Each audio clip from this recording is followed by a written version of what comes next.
Hello, everybody. Welcome in to the Outspoken Network, brought to you by the Sportscast. Got your hosts Brian, Jeff, and Craig on today. Guys, how you been? Howdy. Doing good. Mike there. All right, awesome. Well, we got a special guest on today. His name is Paul. He runs the Bearskifilm Show. Go check it out. Let's welcome in Paul. What's up, Paul? What's going on, everybody? How are you guys? Thanks for joining the show. We appreciate you coming on. Yeah, definitely. Thanks for having me on. Like I said, I'm just excited to talk some football. Been talking a lot of Bears, but it's nice to just talk general NFL content too. So yeah, appreciate you guys. Of course, Good to have you on. No problem. It's good. Yeah, good to have you on. And even though you're a Bears fan, I won't hold it against you too much here. Sounds good, man. Hey, throw whatever you got at me. I could take it. Don't worry about it. So awesome. All right, guys. Well, we're going to talk about our top 5 NFL power rankings headed into the season as the season starts next Thursday night. We're going to do our top 5, and we're going to jump into the headlines of the week right after that. So, I don't know. I'm interested to see what kind of teams we have here in the top 5. Maybe they're going to be different. Maybe they're the same 5. Let's do 1 to 5, I guess, because I don't know about y'all. Just like Patrick Mahomes, the number 1 quarterback in the NFL, I got the Chiefs number 1. I don't really think you can have anybody else up there. They continue to dominate.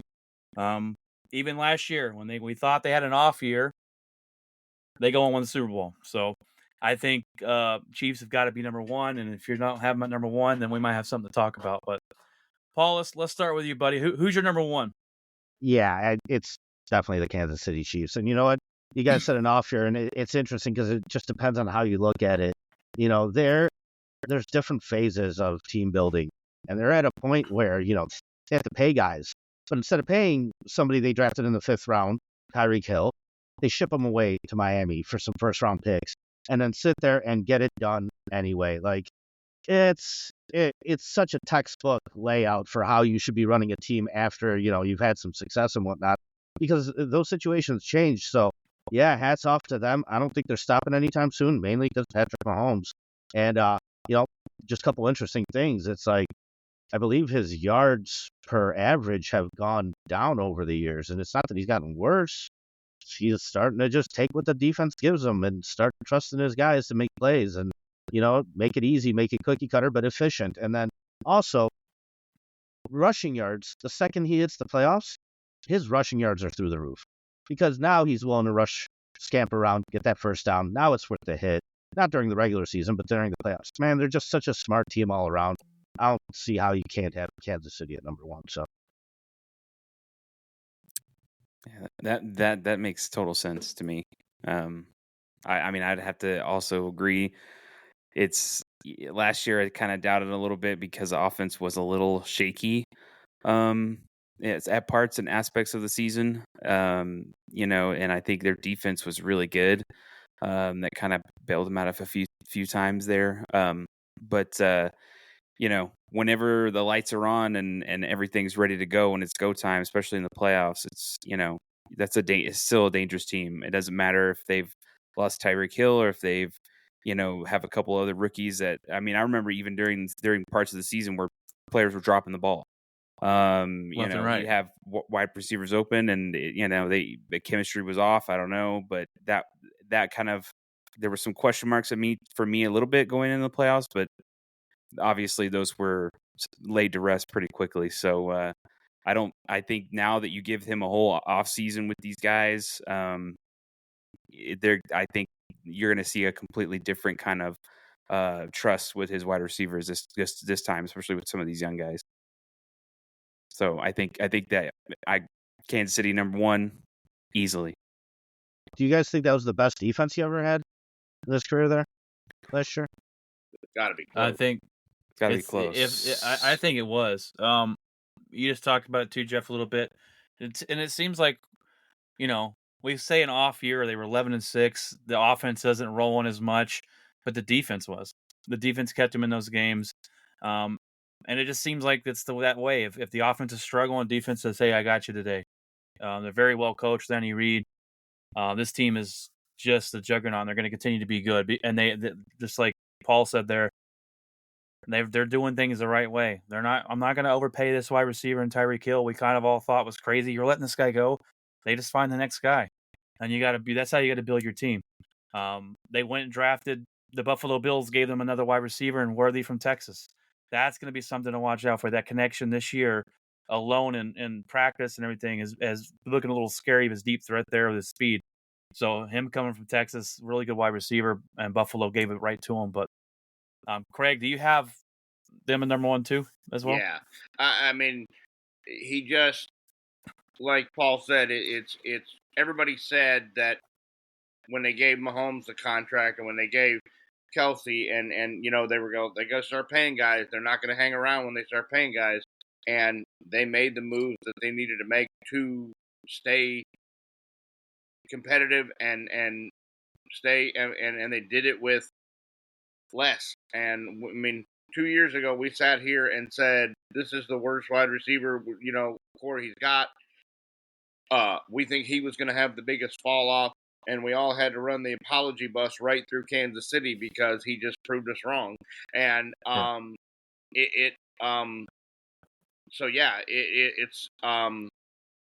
mean, until, again, just like the number 1 quarterback ranking, until they show us differently, they're going to be the number 1 team in football.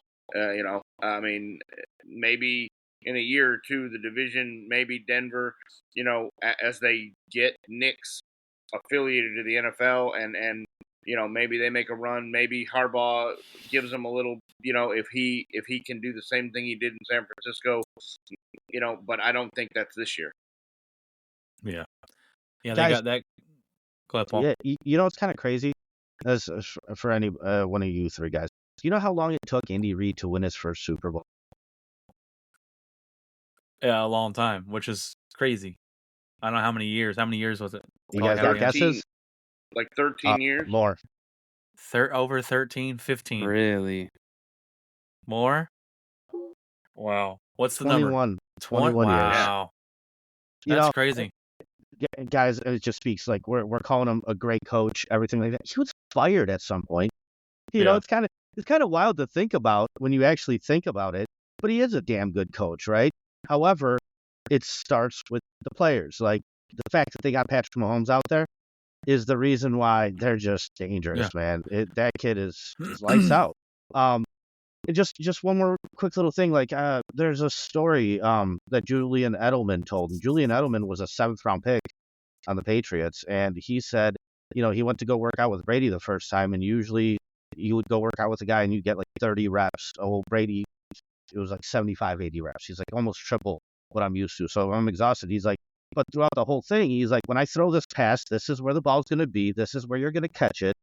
And he's like coaching me up. And Julian Edelman said that Tom Brady probably taught him more than any wide receiver coach he had as a 7th round pick, right? So when we're talking about the impact of a quarterback, and I know it's silly coming from a Bears fan, but trust me, I'm not learning from our quarterbacks, right? I'm learning from guys like Tom Brady out there and things like that. But like the impact and the ability of a quarterback, I mean, there's tiers to this, and the guys at the very top, it's such a huge gap between the guys in tier 1 and tier 2. So yeah, I mean, that's where Patrick Mahomes is at. He's on top of the hill right now. It's tough. Oh yeah, he's everybody's opponent. Well, and I think Sean Payton was something that he had mentioned that when he was with New Orleans, he wanted Patrick Mahomes, and he got pushed back on it, and then Andy Reid swooped in and got him, and I was like, that's pretty wild. It's crazy how he goes from college and people draft him and they're like, oh, this guy from Texas Tech, and then he blows up to be as good as he is. And well, did you guys know that Andy Reid wanted Paxton Lynch? Oof. Yeah, so that story came out where he tried to trade up to the Broncos to get Paxton Lynch, and the Broncos denied him. And they said, I guess we'll just take Chris along then. And then next year they trade up to get Mahomes. It's all right. The Bears saved him from himself. So the Bears took Trubisky over Holmes and Watson. We're not talking about that, Brian. We're not talking about that. Woo! That's tough. Sorry. I love, though, the first shot taken at the Bears is by yourself, so I appreciate that, Paul. I appreciate that. It is what it is. It's our time now, though. It might be. We'll get into that. We'll have to get into that in a little bit. All right, number 2, Craig. Who you got at number 2, bud? San Francisco. I can't. I mean, again, I don't see anybody in their division giving them really any kind of problem. I'm not a fan of Baltimore. I mean, they have a good team, but I'm not a fan of their quarterback, so I kind of punish them on the attribute of I'm not a big Lamar Jackson fan. That's really the only reason, because defensively they're stout and they're going to probably be around too. So, but that's, I mean, if with signing Aiyuk back and having, basically all their weapons, McCaffrey's been, when they got him, everybody said that was the missing piece, and he has been. They've been very unstoppable since they've got him, and that defense is very good. So That's what I got. Yeah, I also have them there at number 2. I think they're the best team in the NFC. They got a stout defense. They've got one of the best coaches. He's probably the best coach in the NFC, in my opinion. He's really great at what he does. They bring back Aiyuk, which we'll talk about here in headlines. That opens up their offense even more. That wasn't good news that he wasn't traded somewhere else. There's already talks about them moving on from Deebo Samuel, so you might see him traded this year because I don't think they have the money to pay all those guys. Interested to see if he goes somewhere, but the 49ers are just too good, and they're my kryptonite. Packers never beat them. Aaron Rodgers never beat them in the playoffs. Jordan Love's 0-1 against them in the playoffs, and they're just a good football team all around. Their defense was not getting them out. So I think Brock Purdy, we did our quarterback listens last week, top 10. He's came in and done a fantastic job there as well, and I think if he does it again, I think people need to put more respect on his name. But I got 49ers at number 2. Paul, what about you, bud? It's kind of funny. Like, you sound kind of like us Bears fans there for a second. Yeah. Right? I can't stand the 49ers. I didn't know you guys had that. Just a little, that kind of pain over there. Yeah. I didn't realize that. Just a wee bit. Listen, I think it's very neck and neck for like the first at least 3-4 teams. And recency bias is recency bias. You know what I mean? Like, until we see more football, we only know what we last saw. Yeah. And Craig, I'm with you. I wasn't a Lamar fan. I wasn't. In fact, I think at the beginning of last year, my co-host asked me Lamar Jackson for Justin Fields. I was like, I don't know. Like, you'd have to really change your offense for Lamar for him to succeed. And I still think there's some type of upside to Fields. I still want to see it. And he was like, man, I'd give Fields in a first for Lamar. And then, well, come year's end, he's MVP again, right? So, he's got this thing where he's missing a couple games a year. I think he's only played 75% of his career. Yeah. But, I just can't keep doubting it. So it's like, I don't really like Lamar. I don't like the fact that he's dropped some weight. I think they've got one of the best coaching staffs there, and I think they've adapted a very average offense to his play style, and it's succeeded. Like, he's still kind of doing it without weapons. And so until he doesn't, I think I have to take the Ravens at number 2. It's a good pick. They have a solid defense, solid coaching. I'm with Craig. I don't like Lamar Jackson very much. He was MVP last year, but I'm just not a big believer in him. And when playoff shows rolls around, he chokes most of the time. But he's also running into Patrick Mahomes over there. At one point, Peyton Manning had 2 MVPs and no Super Bowls too. So, it's an interesting spot for Lamar where he is in his career. But if he does go and win one to solidify, he will go down as one of the best quarterbacks. He just needs to actually go through and win one, right? And I also feel that just the AFC is so much stronger than the NFC that I have my top 2 teams as both AFC teams for that. Yeah. Jeff, who you got, bud? Number 2. It is kind of a like y'all were saying before. It's kind of gets interesting after 1. But I'm going to go ahead and go with the 49ers. Mainly because I think that there's a lot of interesting elements to that team. They're pretty consistent. I mean, they're always a thorn in someone's side, especially come playoff time. Agreed. You know, whether it's Dallas, whether it's Green Bay, there's always something about this team that's fascinating, that they seem to do something different when it comes to playoff atmosphere. Just getting a lot out of players that you wouldn't normally think about, as especially Brock Purdy. That's one right there. It's there's still this kind of, is he a great quarterback, or is it the system that he's in? Same with Lamar Jackson. Is he a great quarterback, or is it the system he's in? And so getting Aiyuk back, I think, is super important. And Deebo Samuel, we'll see. I mean, he still has that threat. He still is a threat. And it's something that teams definitely try to target, and either try to take him out of the game or something. But he is one of those threats where our defenses are going to be honing in on him. And so it does leave other options open. So I based off of just the consistency, I really, really like the 49ers. It's hard for me not to until we see more football being played by them this year. I like what they're doing. I was kind of rooting for them. So that's kind of who I'm going with. I know, Brian. I don't like him one bit. I respect him though. It's funny because they got McCaffrey, and when they first got McCaffrey, I said, "Oh, he's injury prone. He's not going to work out." Well, he's been healthy. Actually, I think Deebo Samuel's been more injury prone, than McCaffrey has.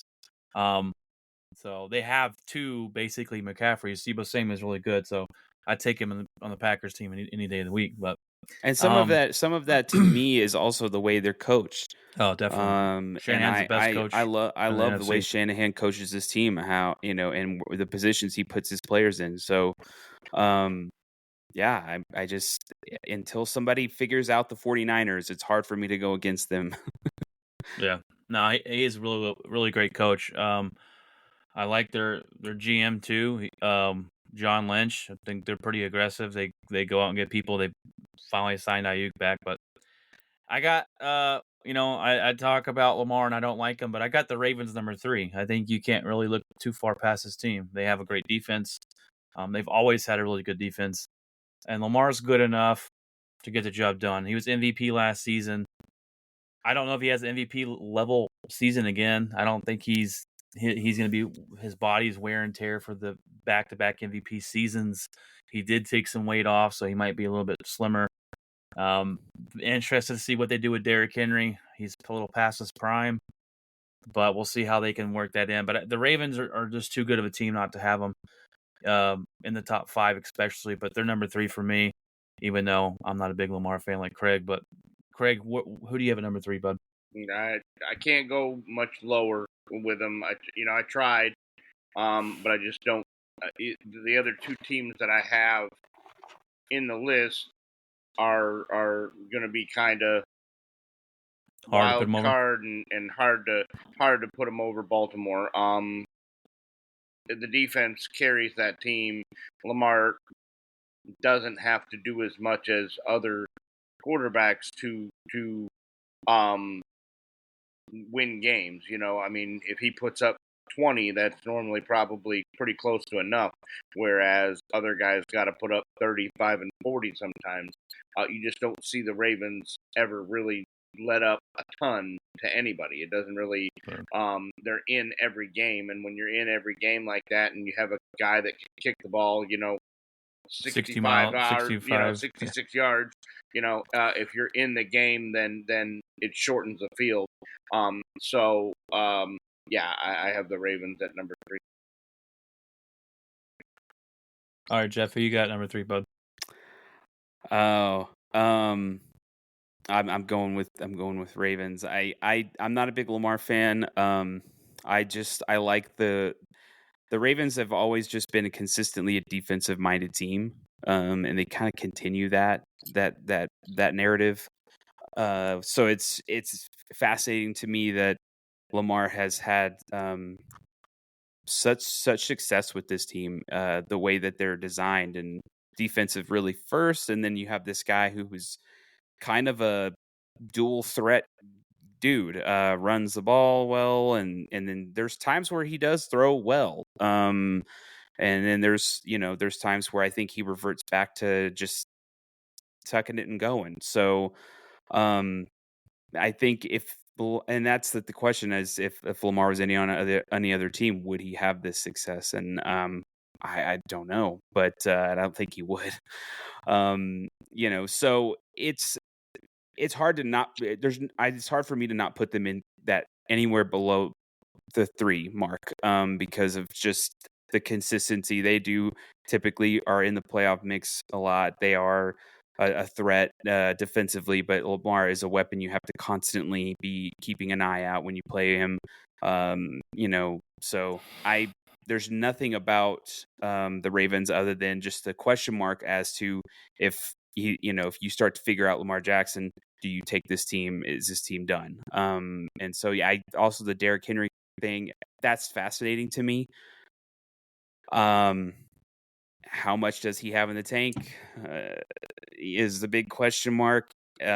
Health, as you start aging, as a running back, that's it's one of the toughest positions to keep going at an older age. So, and then I think you had mentioned that he had lost weight.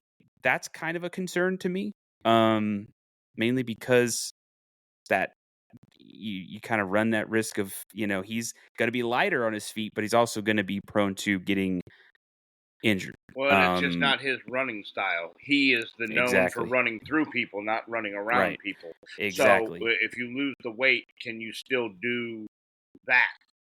I mean, he's never avoided a tackle. He's stiff-armed people. He's ran through them. And if you lose weight, do you still have that kind of ability?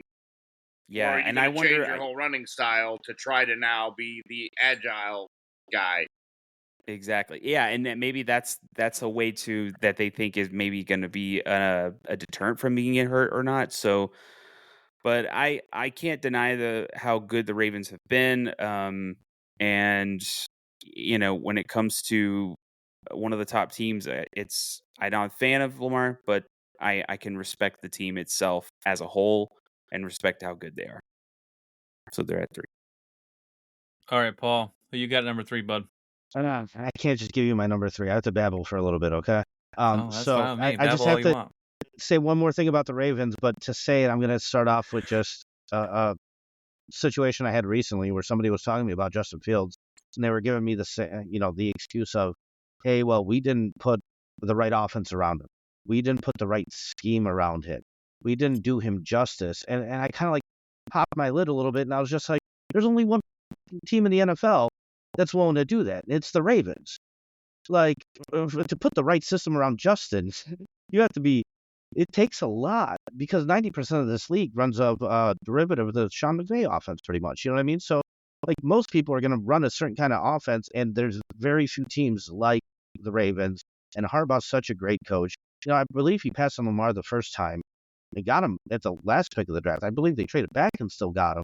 And so they were willing to do something over there that's really, I mean, it's just like a lesson on coaching, in my opinion. And so, one of my favorite teams always to watch was the Patriots. And the one thing about the Patriots that you always heard is they just put the right guys in the right position. Just do your job. Just, you know what I mean? Anybody that went there had success because they were only asked to do a certain thing at a certain time. And they were good at that thing. You know what I mean? So they were put in positions to succeed.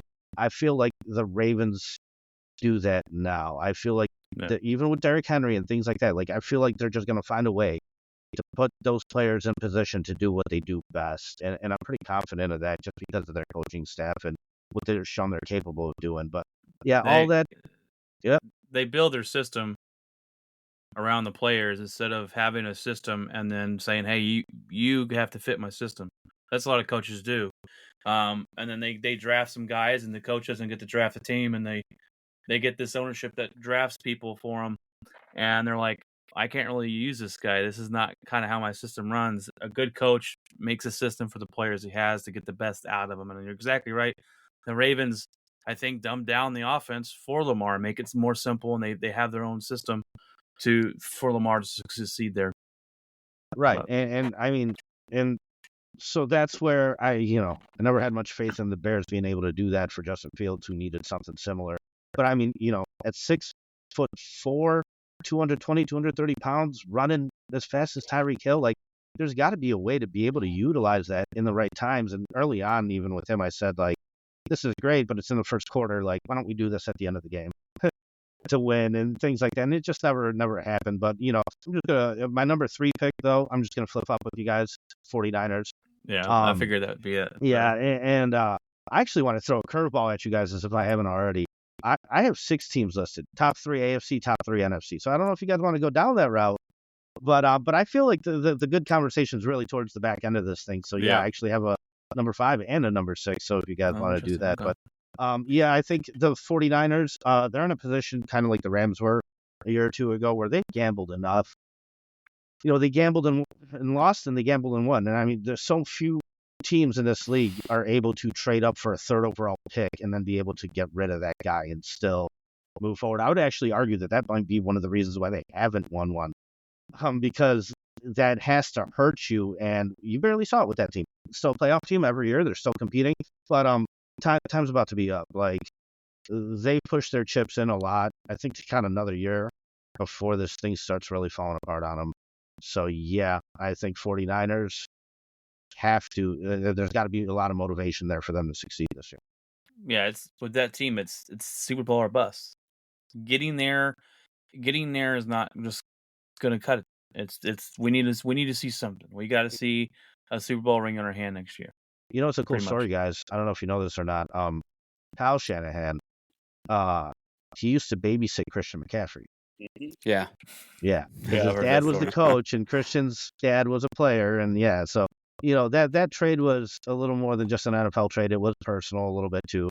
I think that's part of the reason why they were willing to give up what they gave up for him. But yeah, side note it's gotta come through. Yeah, what's up? with McCaffrey. It's funny. I was at the grocery store like a couple years ago when I first moved here, and I'm just down the aisle looking at barbecue sauces, and here's Ed McCaffrey's barbecue sauce. I was like, oh, okay, that's cool. And then I found out we were in Castle Rock, and they were like, yeah, they used to live in Castle Rock. I'm like, oh, I was like, that's pretty wild. That's cool. So Yeah, Kyle Shanahan's dad has a record at a high school, maybe a mile or two away from me. He oh, used to live here, yeah. So All right, our number 4. Greg, kick us off. Who's your number 4 team? I think it gets interesting more at the back end of these. This is where it comes off the rail, boys. Well, we have do you have the Green Bay Packers there? Like, No, I do not. I do not. But I'm probably going to catch just as much heat for who I do have there as I would if the Packers were there. I got the Houston Texans. I absolutely crucified this kid when he came out. Similar to what I've done to the guy Paul drafted. For different reasons. I didn't think he had the skill level to come play in the NFL, whereas I believe Caleb Williams has the skill level. I just don't believe Caleb Williams has the work ethic. He's going to have to show a little bit more on that aspect. But I blasted C.J. Stroud and said, you're just like every other Ohio State quarterback that ever has come out into the NFL. You will do nothing. The Houston Texans will continue to spiral for years to come. And that kid walked in the door and said, I'm here, and we're going to do things my way, and became the leader of that team the day he walked in the door. He was the first one in. He was the last one out. He got with wide receivers. You saw him go and take these wide receivers down to high school football fields and backyards and go and work with them, and that's why they instantly have chemistry. They've made some moves to upgrade that offense. They've made some moves to upgrade that offensive line. The defense, obviously, with the picks they had in the past. Again, does he have the sophomore slump that you hear and now people have some tape on him. Do they figure him out? We'll see. But right now, he did everything that to prove me wrong. And normally I'm not too far off on the quarterbacks, but I was off on that one, and so Stroud gets the vote. I don't think you're going to catch any flack for that. I think Texans are a really good football team. I could easily see him being in the top 5. I want to see it one more. And that's where I thought I would catch the flack was it's a little early. Well, that's like last week we were talking about quarterbacks, and Ryan's like, Stroud's got to be in the top 10. I said I need to see it one more year. This is why I didn't put Love in there. I got to see it one more year. You can't just go off 1 year.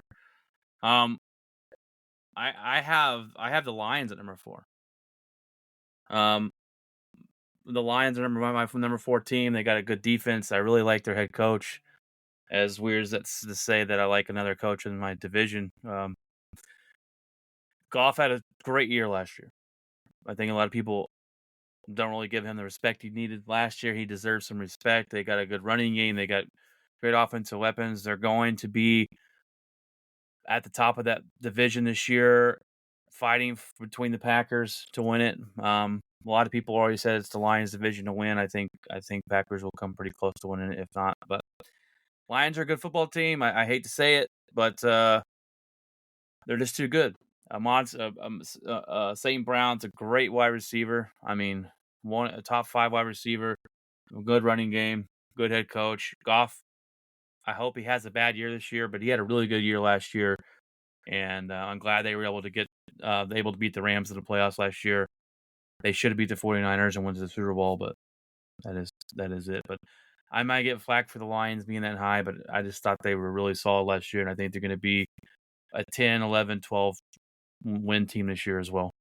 So, and the roster just says they're going to be good if you're going by what they did last year and the roster that they got. But Paul, do you like their head coach? I like their offensive coordinator. Yeah. I look at it as more of like that Atlanta situation where Kyle Shanahan was there calling the plays. They made the Super Bowl. They lost against the Patriots. They had that 28-3 lead. And then look, Kyle Shanahan goes to San Francisco. Success. Meanwhile, Atlanta just kind of dwindles away to nothing. So, like, who is their offensive coordinator? What's his name? Who's? The Lions. Ben Johnson.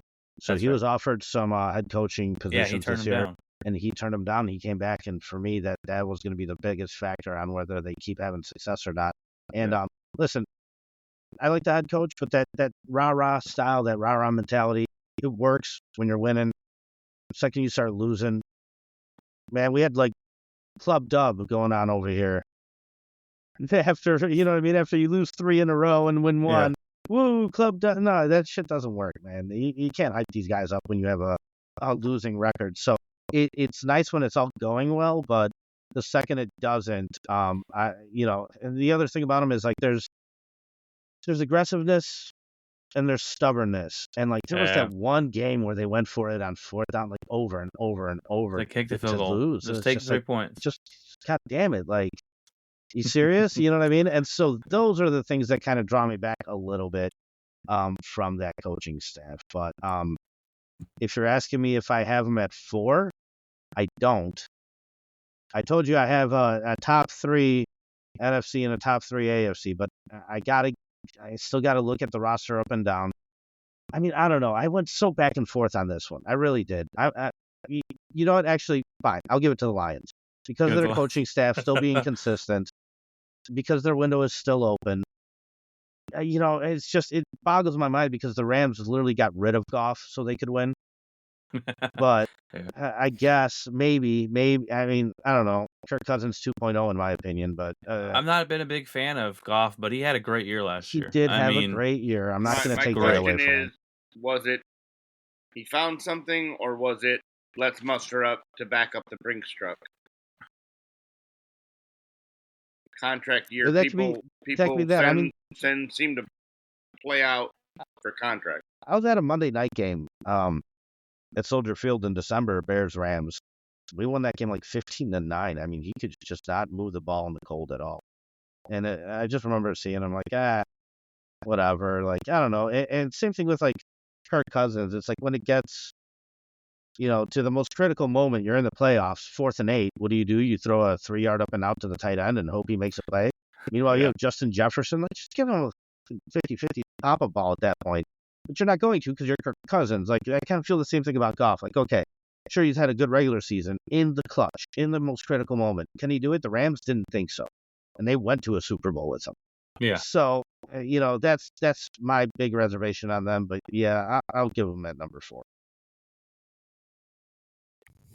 All right, Jeff, go ahead, bud. Who's your number 4 team? Oddly enough, it is going to be the Bears. I did like, The Bears? Not the Bears. I'm seeing the Bears behind him, and then I'm saying, me. I was like, what? Got me excited. I was like, this is just like that Jordan Love prediction last year. No.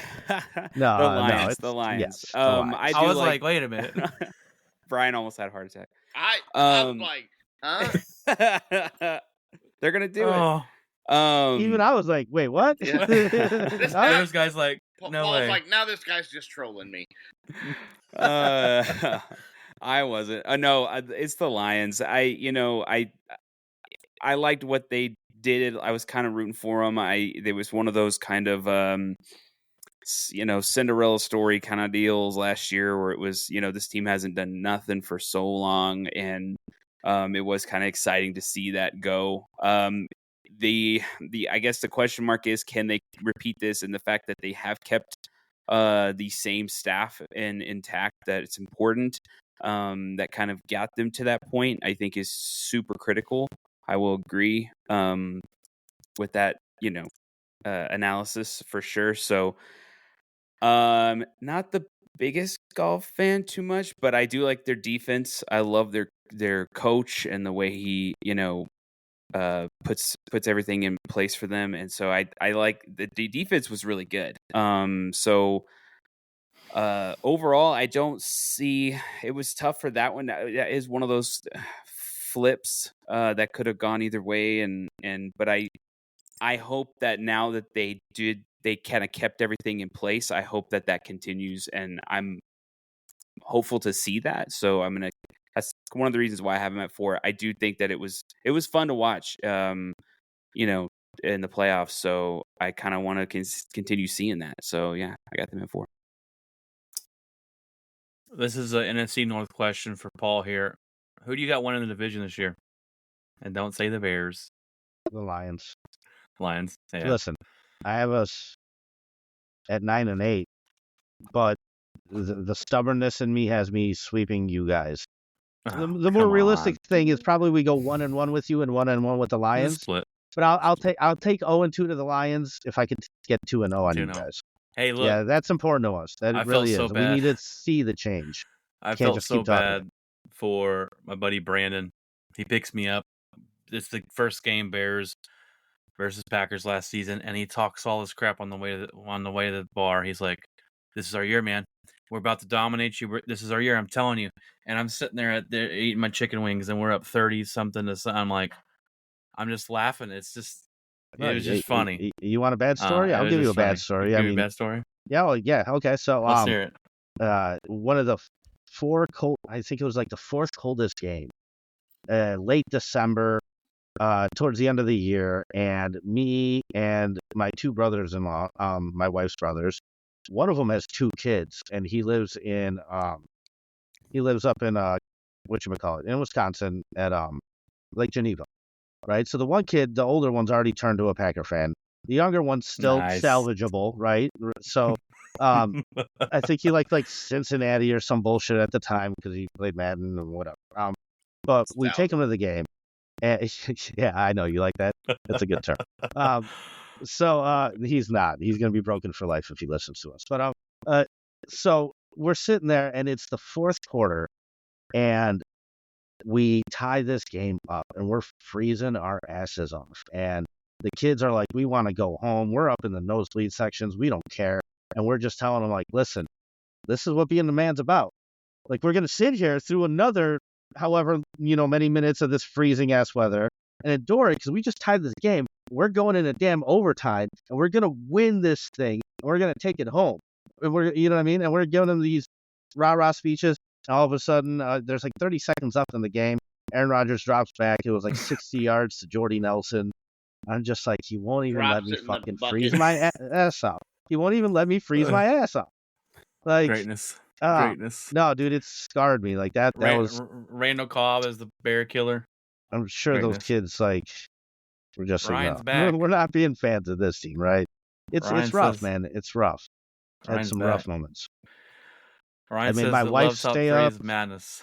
Yeah, I made my wife stay up and watch games. Like, no, we're gonna beat them. We're gonna beat them. At the end, it was like Thanksgiving or something. I'm like, I'm sorry, just go to bed. Let's go. You know, like it's been bad. It's been bad for us. It's been bad. I mean, Brian's been on. He's gone to a Cowboy game and watched Aaron Rodgers just like last second touchdown. I was at the game when Aaron Rodgers was hurt and Matt Flynn came back from 26 points at halftime to win the game.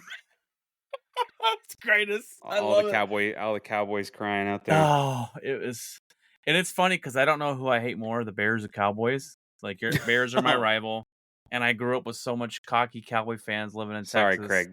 Craig's not a cocky Cowboy fan. No, Craig's not one of us. No, Craig's pretty realistic for the most part. But anyways, all right, let's get to our top number, our 5. Craig, I got the Texans right here. I fought on putting them in, and I said, look, I got to do it. I think they're going to grow this year. C.J. Stroud, I was just like you. Every Ohio State quarterback comes out, and then they flop, and he proved us wrong. This defensive coaching staff is great. This defense is great. This team is just too good. I think they run away with their division this year, as their division is not very good. And my only concern is their big pickup in the offseason, Diggs. Great wide receiver, but he's selfish. Diva. He can be a cancer. So I really want to see how that relationship grows. I think Stroud think Stroud feeds into that. I don't think so. I think Stroud will put him in his place and say, "You'll get when you're open." Yeah, I think so too. I think he'll be the leader.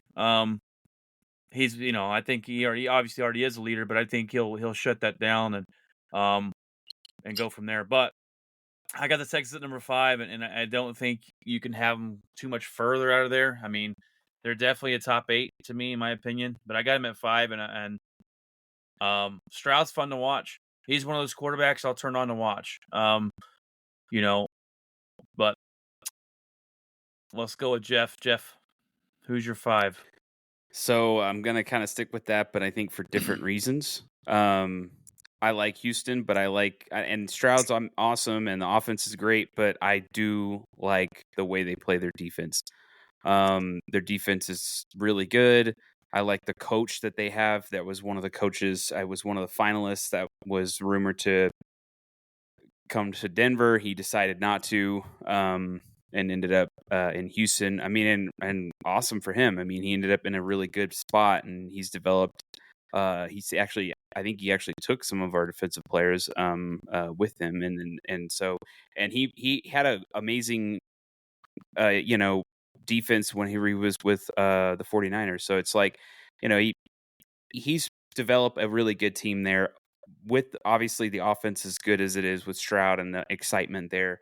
But I really like the way this team plays defense. So, I'm a big defensive guy. I just like watching good defenses. So I'm just going to stick with them. And, the cherry on top is Stroud. The cherry on top is this offense.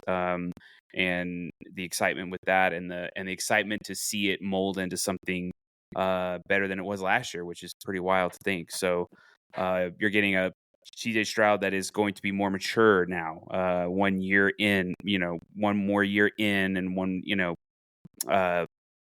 which is actually fascinating to see how he evolves and becomes a better player. So that's where I got Houston in that spot, but for a little bit different reason.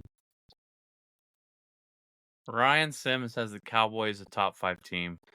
Ryan, let's stop being a homer, buddy. They are not a top 5 football team. They're just not. They're not.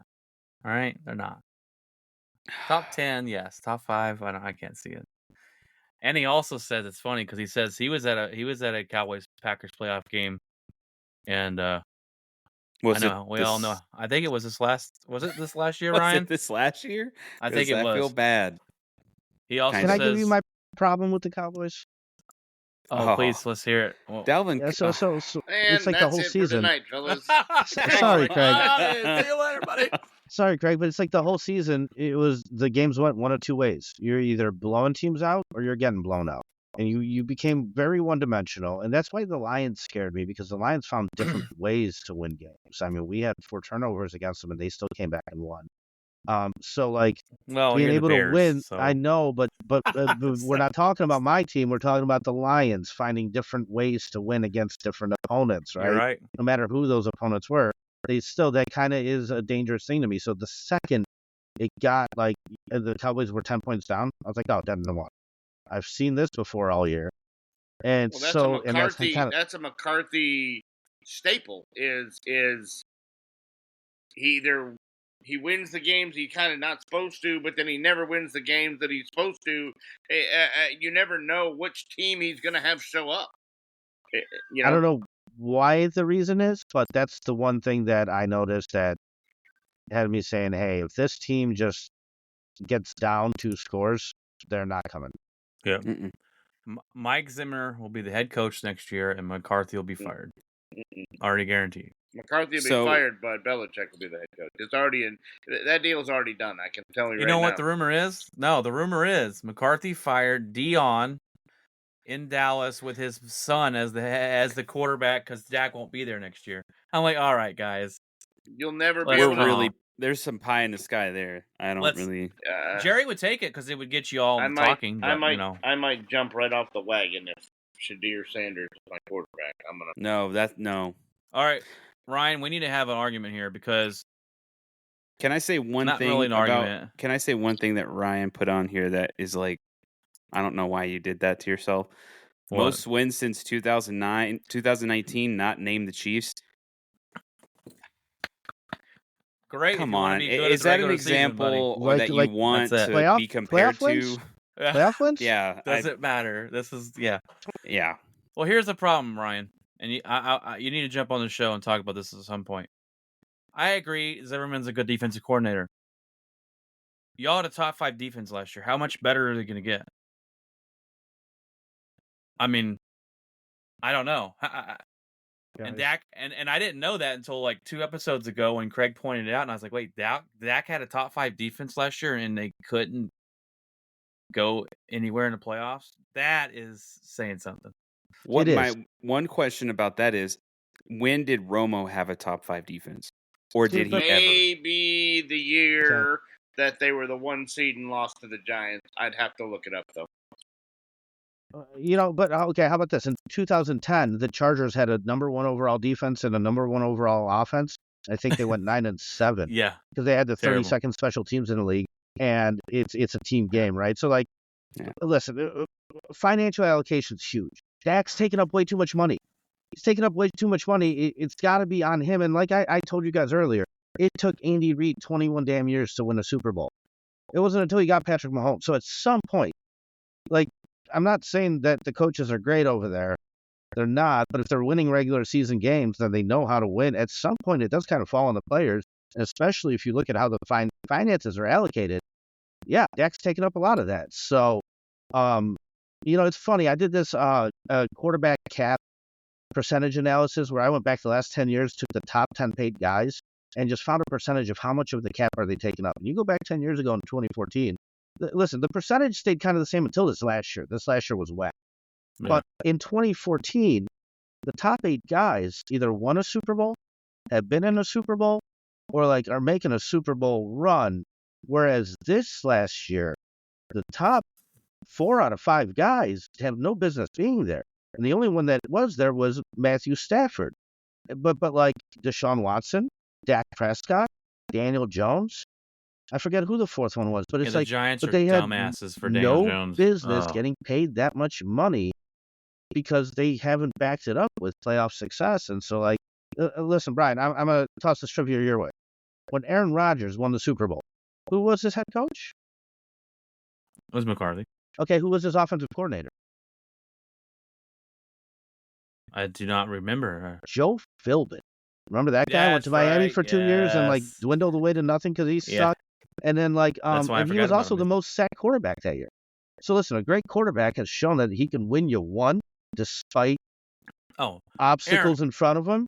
Aaron, But if you yes, want yes. continued success, you need a good coaching staff and good talent and a good quarterback that's willing to we take won less that money. Super Bowl despite All on Aaron McCarthy. Rodgers' shoulder. Yeah, for Yes. sure. You did. And so, I don't see Dak Prescott doing it despite Mike McCarthy now. I just Look, don't. It's no. just, And he's ever just not since Dak's that been good. in He's the good, league, but he's not that good. he's needed. They called him Silver Spoon Prescott because he had a lot of weapons. He needed a lot of help. And I'm gonna sound like you probably think I'm Dak hating. Dak's a top 5. I have him a top 5 quarterback, but he's not the guy to take you to the Super Bowl. It's just not gonna happen. But and then this, I don't know how we got on Cowboy talk. Thanks, Ryan. Yeah. But this next offseason will come down to, we're going to be talking about Dak a lot because it'll be, what team is he playing for next year? And Dallas going to pay him? Someone else going to pay him? Someone else would pay him. But we can save that for another week. Did we get everyone's top 5? Nope. No. Okay. Am I the last one or Craig? Either way, you can go. I can go. Doesn't matter. You go because I have a top 5 and 6. So I'm gonna I let got I got the Lions. I mean, I was very close to those two teams together. I think you can flip flop them at any point in time. The Lions being, kind of new last year. The Texans being new last year. Again, both teams are going to have to come out this year and prove it again to be able that wasn't a fluke, that wasn't lightning in a bottle. I don't think it was for either team, but I'll be interested to see if Goff, was it for the money, was it for the paycheck, or was it he found something with that offensive coordinator in Ben Johnson that clicked, and Amon-Ra is Absolute beast. Picking himself up to be a top wide receiver. Jameson Williams, if he could stay off the gambling and stay off suspension, is a stud. The running core, they had some really good running backs. Their offensive line, for the first time all in years, was actually played together for more than 3 games. But I just wonder if they face a little adversity, how do they handle that? Now that Chicago might be a little better, now that Green Bay, because they thought, really honestly, they thought, we're good. Everybody else is trash. We got this division on lockdown. And all of a sudden, here comes Jordan Love the last 8 games of the season. And now Caleb Williams comes in preseason. And was he playing against guys that weren't going to make the roster when he looked good? Maybe. We'll find out. But if he looks anywhere like he did in preseason, that division is going to get real interesting for the next few years. And Detroit's not going to have the run that they thought they were going to have for they thought they were going to be ahead of the pack for a couple years, and it might be a dogfight. Totally agree. Yeah. So I'm going to give you guys my number 5 and my number 6, both the third teams in the NFC and the AFC, right? So I can't leave out the Eagles. I don't think they'd be my number 5 though. I think they'd be my number 6. But I just see a very complete roster. Yeah. A team that's very well built and very all around. I'm not the biggest Jalen Hurts fan, but they're not asking them to do everything. And so, I don't know. I think the Eagles are still somebody to reckon with. And they're my number 6 team. Yeah, we can't just. My question write them off.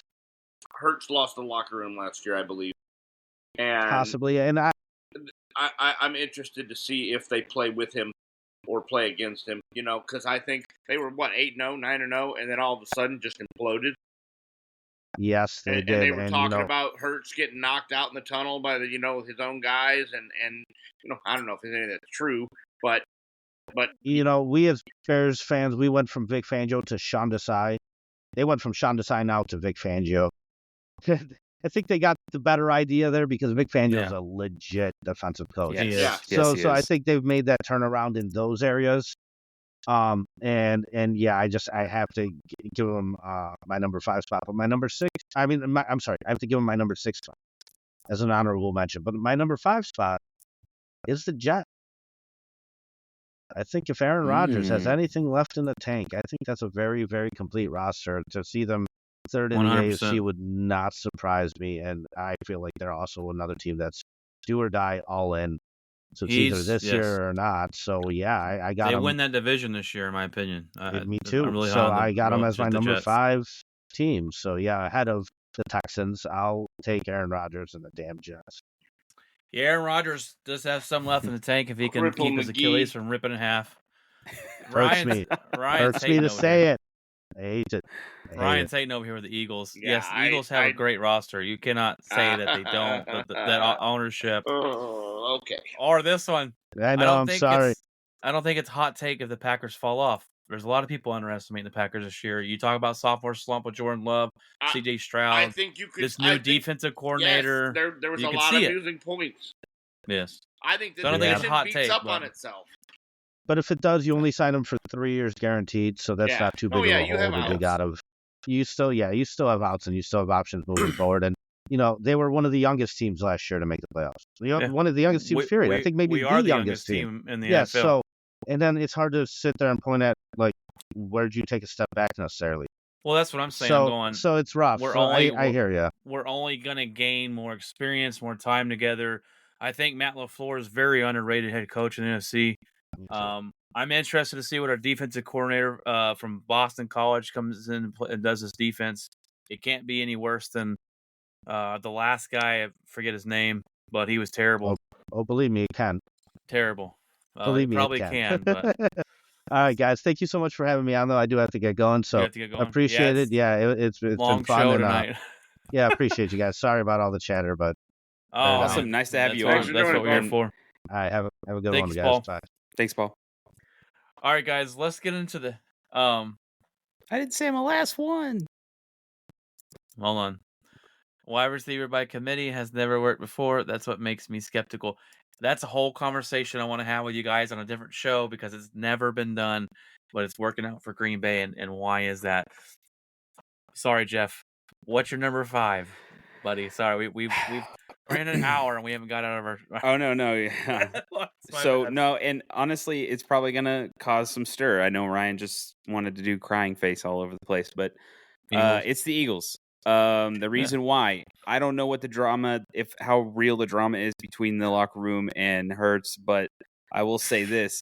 I do like the defensive direction this team's going. I like Vic Fangio. Always was a fan of Vic Fangio when he was the coach here. He did amazing stuff with almost just draft picks. And so if you even take a look at what they did in the draft, I like what they went defensive heavy, big time. That was easily Vic Fangio right there. So that what he was able to get out of a team with, not great picks or, not top talent was he basically turned that defense into from not great to one of the top defenses that in the years that he was their coach. So, offensively we struggled obviously, but he was a big part of, going up against Dak and the Cowboys. I remember that was the defense, Vic Fangio. When we played them, I don't remember if it was a Thanksgiving Day game or if it was one of the games, but we played Dallas and we were not even favored to win. And that defense destroyed the Cowboys. And I was like, oh, wow, that's fascinating. So, and I think, Brian, you texted me, you're like, did you see the score? I'm like, I don't know. I'm not even watching it. And then I went and looked and I'm like, I don't know what's going on. I was like, how are we up by that much? So it's, there's something about the Eagles that Vic Fangio being there should give Cowboy fans and a lot of people in that division some concern because he is very good. He's very good. And I think a lot of people underlook it because they want to talk about Mikey Zimmerman to Dallas. Well, Vic Fangio is pretty dang good to the Eagles this year. I wonder why he only worked out 1 year for Miami. He was only there 1 year. So that was a family thing.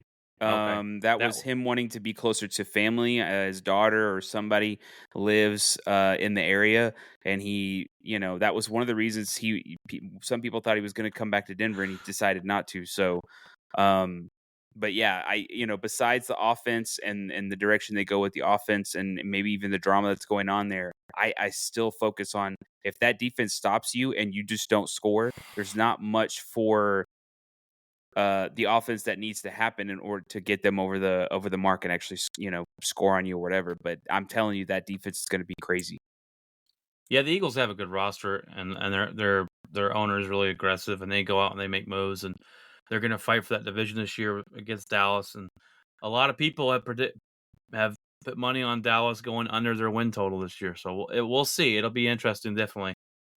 All right, headlines of the week, guys. We already talked about it a little bit. Brandon Aiyuk gets paid finally for the 49ers.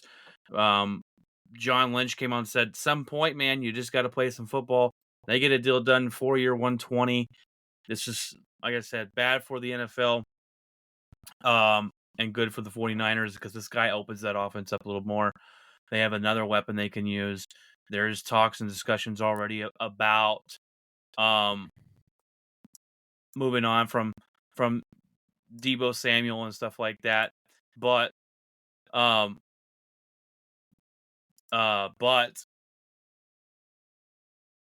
don't know. That's just a bunch of rumors going around, and we'll see who they might get.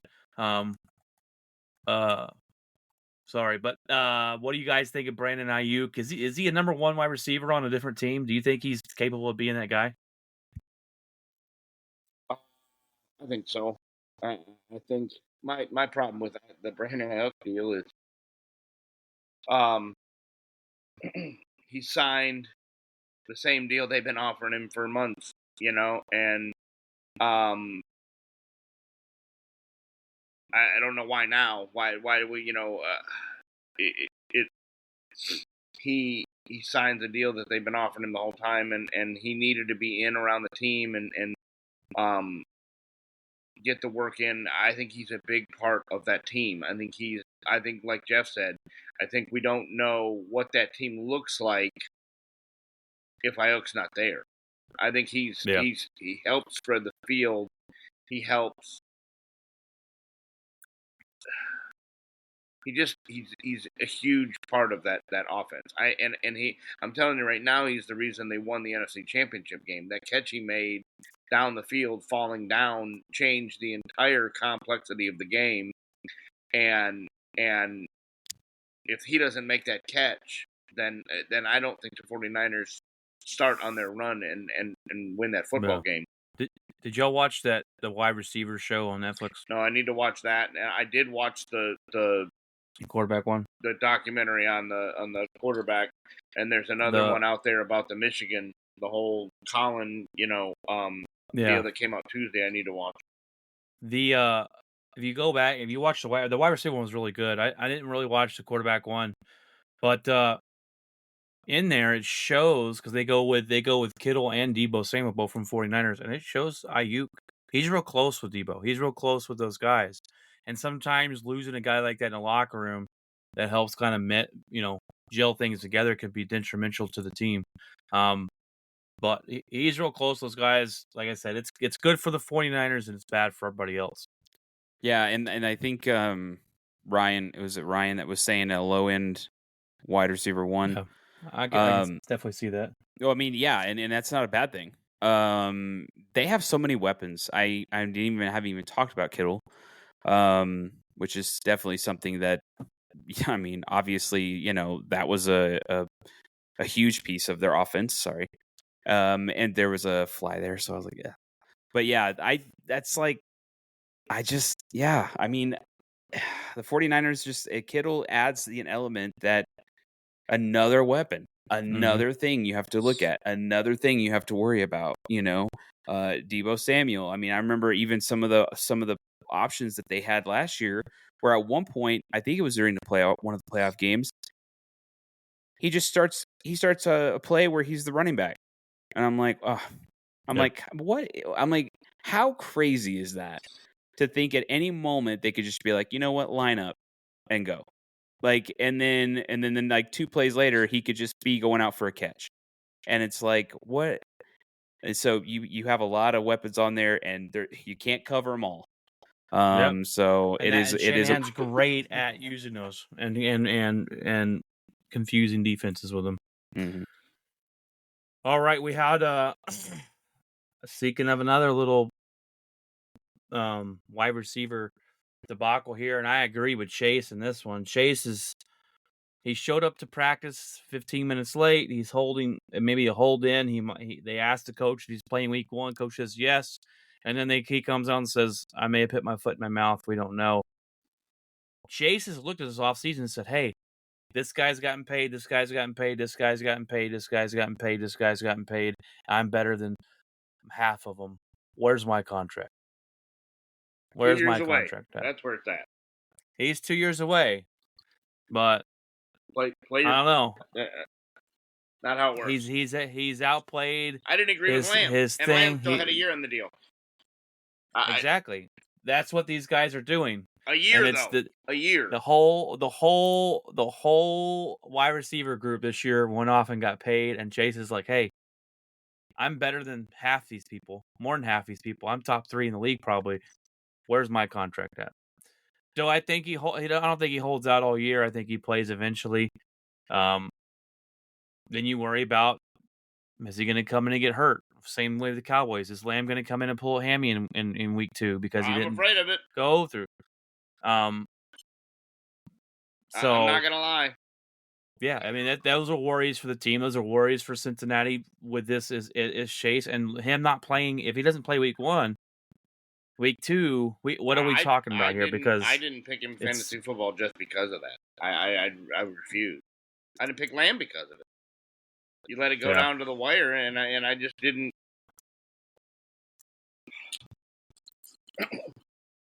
You right? Yeah. You're gonna have a heart attack over here. Yeah.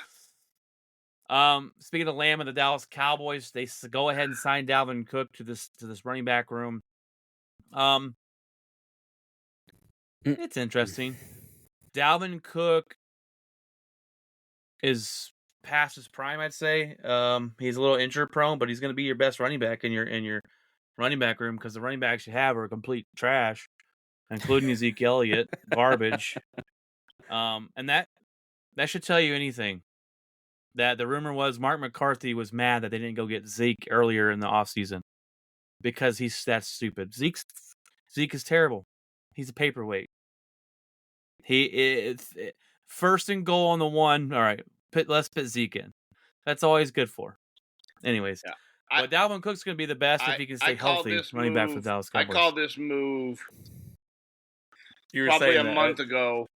I said this running back room is not finished. Either Dalvin Cook or Kareem Hunt will be on this roster come the start of the season. And Cook looks like he's in the best shape he's been in a couple of years. They say he was fighting a shoulder injury last year. He wasn't ready for the season, but he played anyway. But if you read between the lines, 27 years old, north of 27 years old, with all the carries that he's had in the past, he's not going to be the same back, but he will be their number 1. I'm surprised they left him on the practice squad. They're going to have to raise him up and leave him there and cut somebody else off the thing, because if not, if he does come out here and he does perform, somebody will come grab him off the practice squad in a minute, you know. I don't. We'll see what he does. I don't know if he'll be ready for week 1 or not. I don't know what shape he's in. We'll see.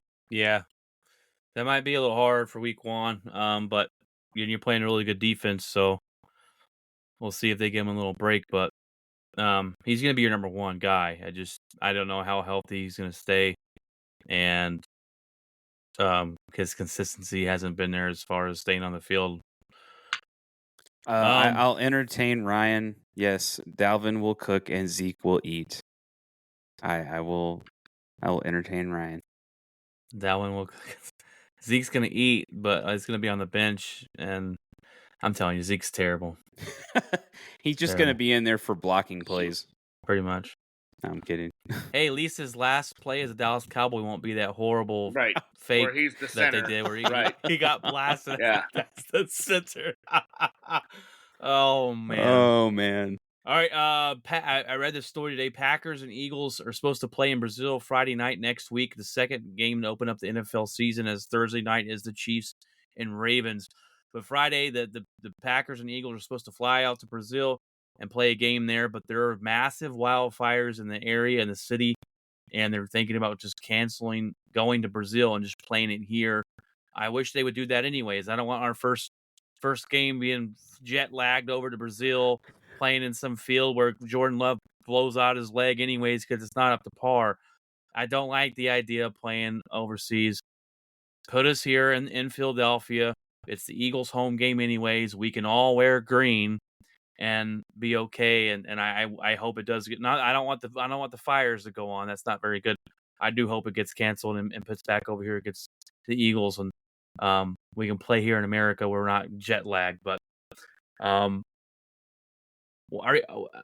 you guys don't want your team flying halfway around the world to play a football game. I mean, that's just a big disadvantage. I'm so glad that the NFL has not put Dallas in any of these, they will. Guam and They Germany and where they start Mexico. at 9:00 in the morning and you gotta leave on Wednesday to get there because it's in a different time zone geographically. You gotta have a police escort to the stadium. Yeah. Don't leave your hotels. You might get shot. Type of thing. Yeah. No, let's not. Why are we doing that? Yeah. All right. I will spread the brand of the NFL. No. Why? Stop. But you know what? It's all money. It's all money. Yes, but these fields are made of toothpicks and bubble gum.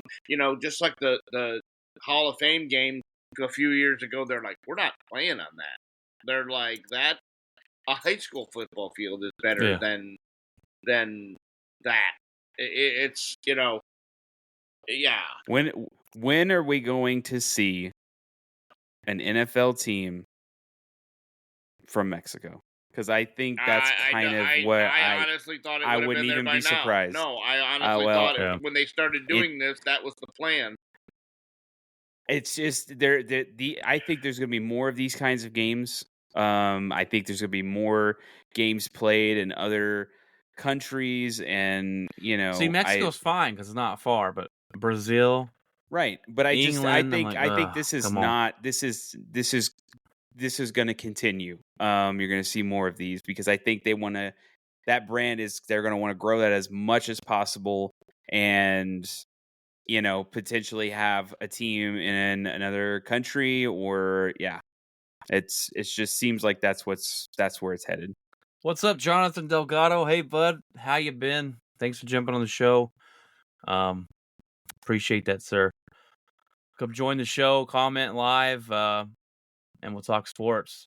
Do we know is it just like a select games that are being played in like Europe and things like that, or is it just well like usually they just put it the out. Broncos played last year and we got murdered, so usually they send the Jaguars because they're one of the closest teams to that side. And there was rumors that Jacksonville might move over there and that'd be their home. They played every year. They lose 2 home games a year. Hell, the one time I think they played back-to-back games there. I think they stayed for like 10 days or something. I don't know. I'm fine. Like I said, I'm fine with Mexico because it's close. But going over, and as long as you get the field properly. Field conditions. I just don't. Terrible. Yeah. I mean, and honestly, I could definitely see soccer stadiums. Yeah. Yeah. I mean, but the thing is those I'm not up for those games. Like when the Broncos played, I didn't even watch it. I was like, I don't care. I gotta wake up at 8 o'clock to watch. I'm not gonna wake up at a weird time. That's my one day to sleep in. I mean. Yeah. And so then and the Brazil game's on Peacock next Friday. So if you don't got Peacock, you can't watch it. And it's supposed to be at 7 or 8 o'clock p.m. here. Luckily, so we have a loophole for that. I don't know what time it is there. Yeah. Well, I do have Peacock too, but yes, you're correct. Well, and the other thing too is I think not just with Mexico, but I could even see just like how baseball has it. There's a team in Canada. It's like, Yeah. oh yeah, here's, Yeah. So I mean, I know what the NFL's possibly trying to do, and it just seems like they're going to add they're going to add a team or two here at one point, and I'm just like, okay. All right, Craig. Before we jump into our last kind of big event here, or big headline here, go ahead. Let's talk about the NHL death. You want to give some time to that? Unfortunately, some sad news. Yeah. When I laid down last night, I started to see bits of it, and I was like, all right, this is not like somebody's hoaxing. There's no way. And then I start researching it this morning, and Johnny Gaudreau, who has been like 11 seasons, he's 31 years old, just signed a huge deal with Columbus, started his career in Calgary, like a 7-time All-Star. A couple years ago, he was percentage points behind for the MVP of the league, behind Connor McDavid. This kid's just been a stud since he hit the ground, and supposedly him and his brother are out riding bikes the day before they're supposed to be groomsmen in his sister's wedding. His wife's supposed to be a bridesmaid, and a drunk driver comes around and smashes them both and kills them. And my gosh, he's 31, his brother's 29, and I don't know when these things stop.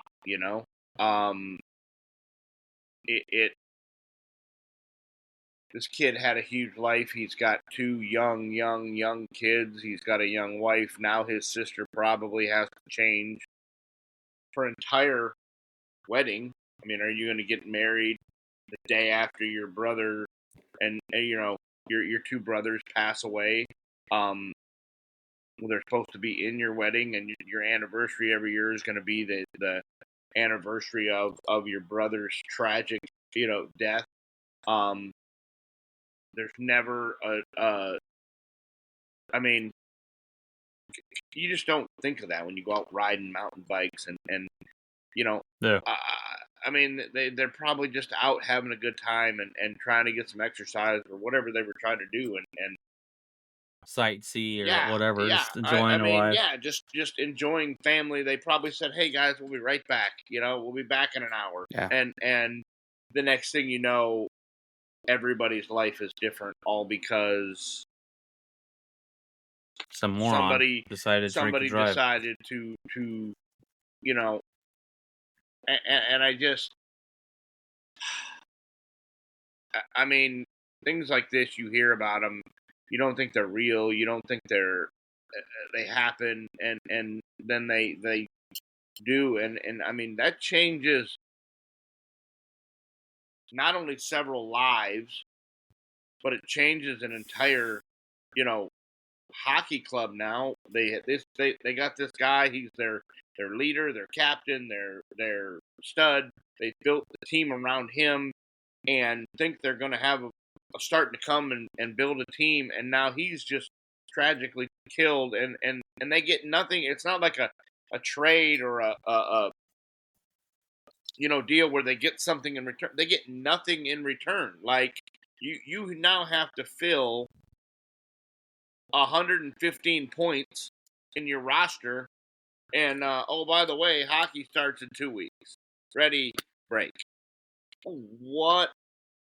I mean, and this was such a deal. This hit such home that almost every NFL or NHL team posted condolences and stuff on their personal sites today. The Stars, the Blackhawks, teams that would compete and go against Columbus were like, we feel terrible. Like, I know the Red Wings did. Yeah, I mean, Dallas put a deal out. The Red Wings put a deal out. I mean, Johnny Gaudreau was just a good-hearted young kid who has 2 kids under the age of 4 that now don't ever get to see their dad again. And I mean, I don't know. I mean, I'm sure the NHL makes it right and pays his contract out and whatever, but it doesn't bring this kid back, and Yeah. so I don't know. It doesn't add up at the end. That's sad. Very tragic story for the NHL family and their family, and because people made a very bad decision. That's all right. Well, before we end it, guys, we got one more headline. We're going to talk about the college football games. The college football's back. I stayed up last night and watched North Dakota State face Colorado, hoping that Colorado would lose. They ended up winning because North Dakota State couldn't block nobody. I mean, it looked like the Packers-Cowboys playoff game. There's guys 20 yards wide open down the field. Not one near him. Well, Hunter made insane catch. So. Is that the one where he pushed off? No, I think he was covered and he made some awkward contorted catch behind or around what is that? Maybe it wasn't a push off. He kind of stopped and the guy went by him or whatever, and it was a hell of a throw. It was only where he could catch it. I was watching. I was all right. Let's go North Dakota State. They were moving the ball, but their defense could not block. I mean, guys are wide open. I'm like, oh my gosh, it was crazy. They didn't fix the defense. Good game though. They didn't fix the defense. But it was a good game all around. We got college football tomorrow. We got Georgia and Clemson. Number 1 Georgia versus number 14 Clemson. I called it last week. I said the upset's coming. Give me Clemson over Georgia. I don't know if it'll happen, but I just like to call the upset. I think Clemson's getting underlooked a lot, and Georgia. Florida State loses week 1. We'll see. They lose week 1. You got Penn State versus West Virginia, and Penn State should handle the business, but West Virginia is kind of the team like Georgia Tech who beat Florida State. They're kind of a thorn. Then let's look at the other ones. Texas plays Colorado State. That should be an easy win for them. Bama's got nobody. Miami versus Florida right off the gate. 2 rivalries facing head-to-head. They don't like each other. Miami's ranked number 19. Florida is unranked. That should be a pretty good one to watch as well. Michigan's big test comes in week 2. The biggest game, it does.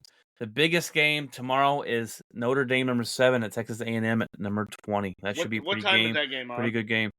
That game's at 6:30 on ABC. So that's the late game. That's the late game. Yeah, I'll be at the Ranger game tomorrow night. Well, no, Michigan plays at 6:30. So, guess I won't. I'll have to. I won't be watching. I'll have to flip back and that forth, one. I guess. Yeah.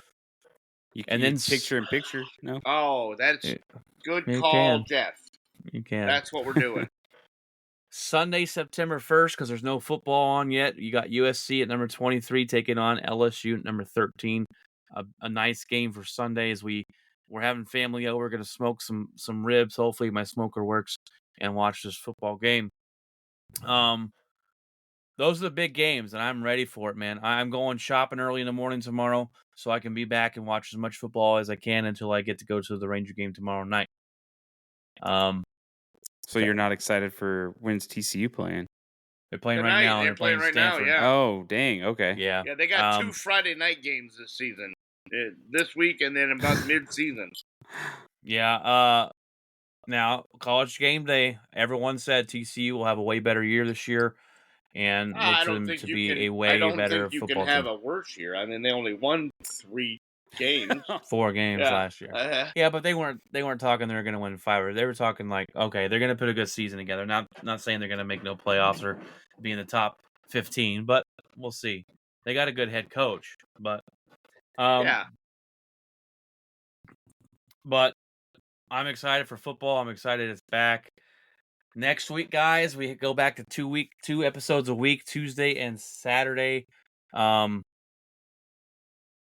It's only on Friday night because I got to go to the baseball game tomorrow. And then next Saturday, we're probably going to do a morning show, because Craig's got to be gone that evening. And I can't do it Friday. So we're going to do it Saturday morning. Can't do it Friday because the Packers play. So Packers play, and I'm not going to... No podcasting. Watching. No podcasting. Packers football. Well, I may not be on. Oh, that's right. I have my in-laws coming. Yeah, well, I'm sorry. No, chicken. Saturday morning, so we'll do them Saturday morning. Ryan says hook 'em. Who do you play? Oh, you play Colorado State. Then you play Michigan week 2, right? Yeah. Yeah. You're not gonna do much better in the SEC, Come to buddy. the I don't big know. house.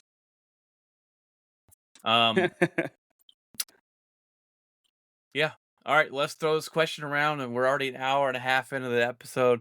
Yeah, some of us have to work tomorrow. Jeff, what is in your locker this weekend? Nothing much. Just work. I did some volunteer deal for work. So we went to like a food bank and like helped them out, which was kind of cool. It was like kind of set up like a grocery store. So I went there at like 9 and then like left at like 11. But it was me and 4 or 5 other people, and helped them sort some stuff, and it was like a partnership that we do. So since we basically are an agricultural company, like, it's like something that we give back kind of deal. So that was cool. Got to, one of the things I had to do was check the eggs and see if they're good, not good, that kind of thing. So now I know how to thoroughly check the eggs at the grocery store when they ask you. You know, actually what you're looking for, rather than just rolling through them. I'm like, did you check them? In the past, I was like, yeah, I guess. Yeah, they're not broken. So we're good. They're not broken. Yeah, did that and had some fun doing that, and then I mean, it was busy at work, so especially today was kind of felt long because, I mean, I get Monday off, so I'm just nice. like, I'm like, this today kind of dragged, but then Thursday and Friday I get. So then Thursday and Friday I get off as well because I requested off because the in-laws are in town. So, you're just gonna work like a day. I'm you're in the Brian Watson, pretty much. You're in the Brian Watson work program. I see. Love it. Not anymore. Not anymore. No days off.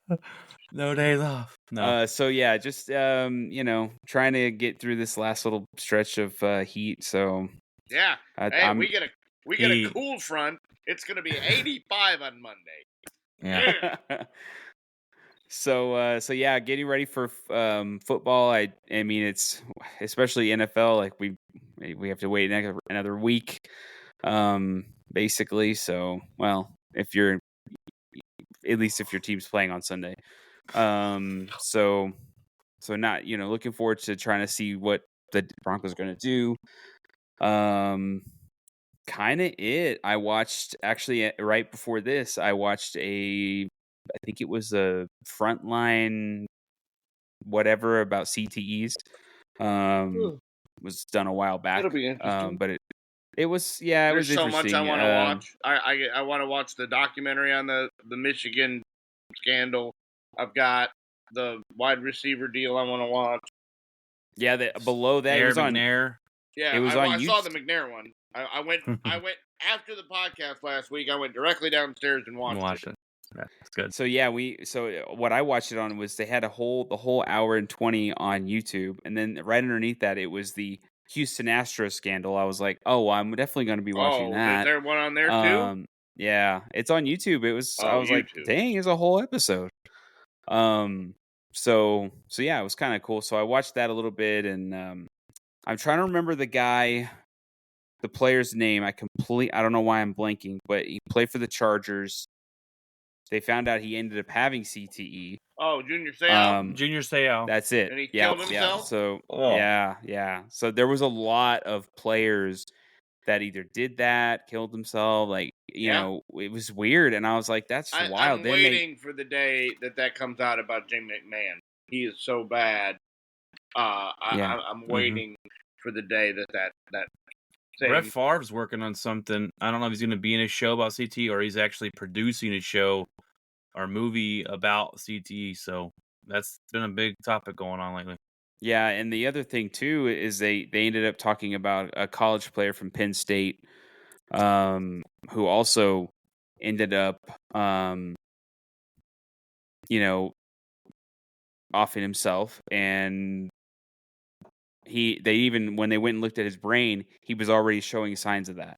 Yeah, No, I I'm like, guarantee. wow. I guarantee Favre. I guarantee probably Montana, Elway.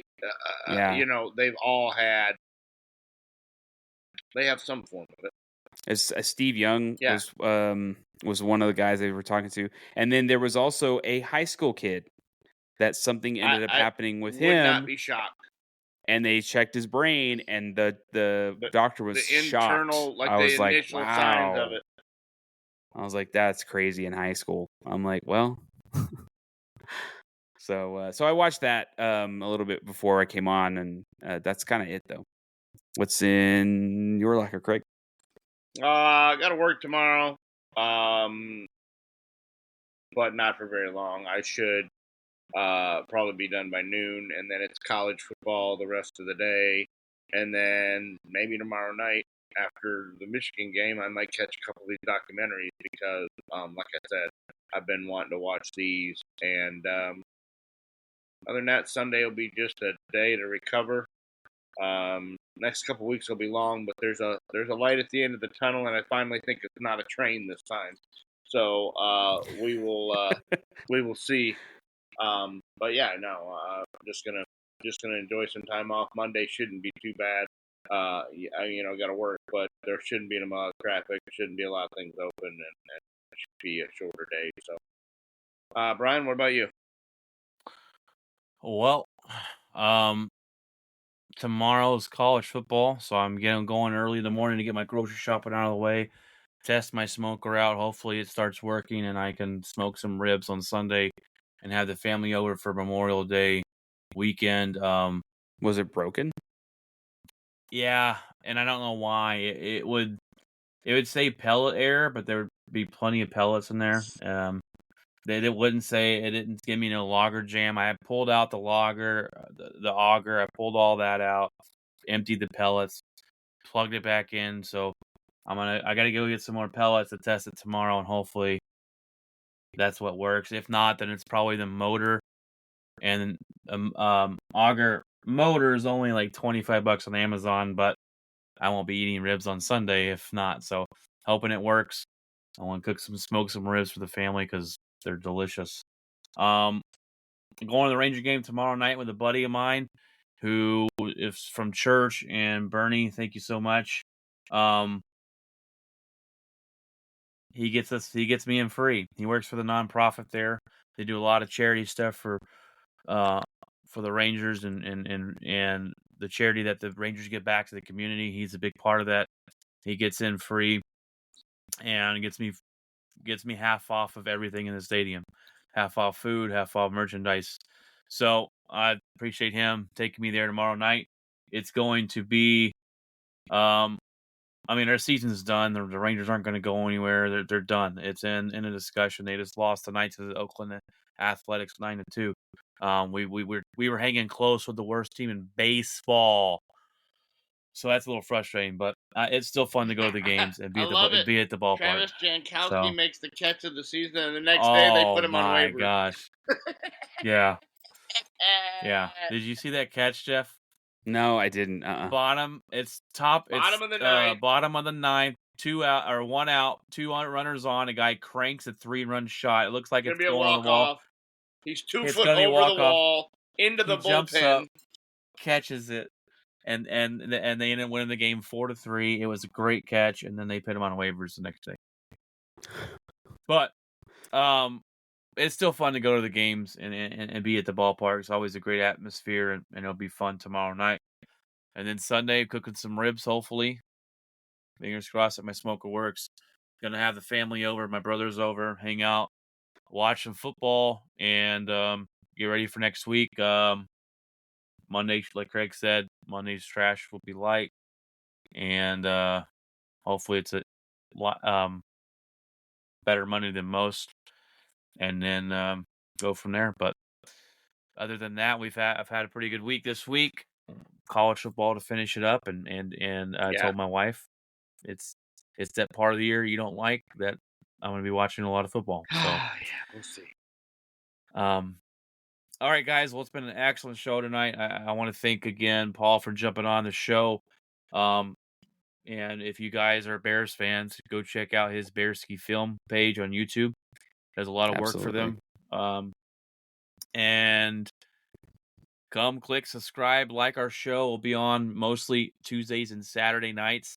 And we'll get kicking off for the NFL season. All right, guys. God bless, and remember, Keep it outspoken. Keep it outspoken.